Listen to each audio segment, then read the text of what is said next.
د بهرنیو چارو د سرپرست وزیر په مشرۍ پلاوی چین ته ولاړ. سلام درنو لیدونکو، زموږ یوټیوب چینل ته ښه راغلاست.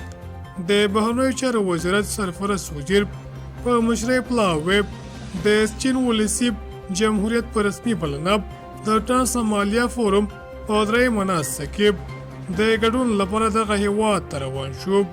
د یاد وزارت مرستیال ویان ضیا احمد تکل پر خپل پاڼه ویلي چې په دغه پلاوي کې د اقتصاد وزارت مرستیال عبداللطیف نظیري او یو شمېر نورو مسؤلینو هم شامل دي. نوموړی زیاتوي چې په یاد فورم کې همالیا غرونو شاوخوا هیوادونو ترمنځ به پر اقتصادي همکاریو، سیمه ییز اتصال او ایکالوژي بدلونو بحثونه وشي.